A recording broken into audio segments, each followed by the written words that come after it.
So this is the corner of Fabaniego and Wyszynskiego. Now, as Cardinal Wyszynski died in 1981, the street wasn't called that then. It was then, during the war, it was called Spitalstrasse. And the ghetto was here on the left. After setting up the ghetto in December 1939, the Nazis reduced the size of it in 1941 at the same time as putting more people in it, and crowding was really bad. You're looking at probably 10 people to a room, making it even worse than the Warsaw ghetto.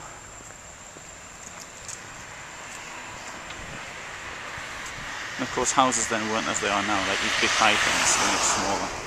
Those houses in front of them may have been part of the ghetto, but there weren't many structures like that.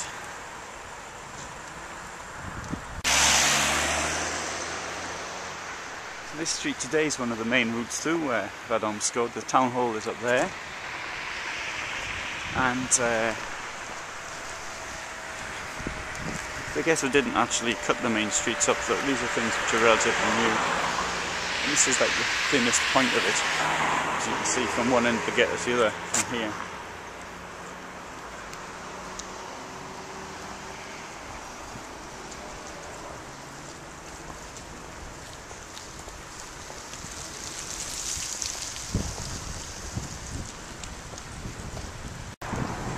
So from here in the former Spitalstrasse, you can see inside the ghetto, but none of these houses were there then.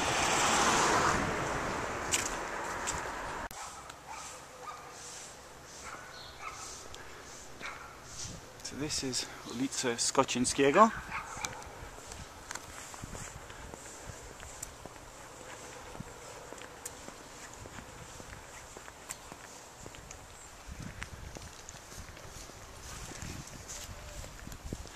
The ghetto itself was liquidated from the 9th to the 12th of October 1942. When 12,000 people were taken to Treblinka, the population had fallen through people being deported out of the ghetto.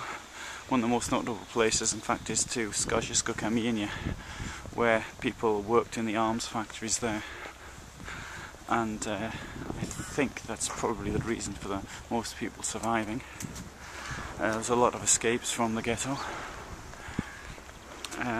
However, on that subject, it needs to be pointed out that the ghetto was reinstated in November of 1942, when the Nazis said that Radomsko, along with 3 other places, were to be sort of reservations for people who were to be exchanged for German prisoners of war in Palestine, or prisoners in general, or whatever. Of course, it was just another trick. Even the head of the Judenrat told people not to believe it, and which was true, because those people were later deported to Treblinka in January of 1942. Now, there is a house which is probably an original ghetto dwelling.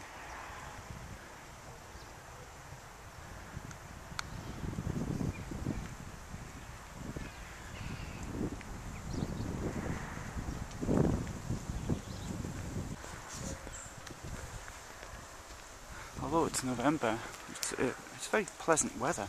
We had some lovely days.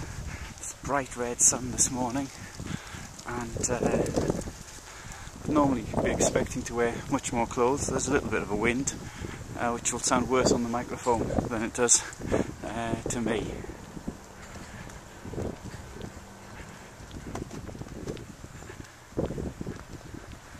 So continuing up Skoczyńskiego. The reason for the lack of houses which survived, there's one that may be original as well, I don't know. May have been based on an original house, it's hard to say. The reason for the lack of it is probably due to the conditions which people had to live in, and also when the ghettos were abandoned, a lot of local people believing there was wealth to be had would actually raid the place and take things apart looking for treasure and what have you. The idea that Jews had treasure must have been pretty obvious that it didn't, given the condition that most of them, or nearly all of them, must have been in. Oh no, there we have a house. Yeah, in Rolna, which clearly does look like a ghetto dwelling.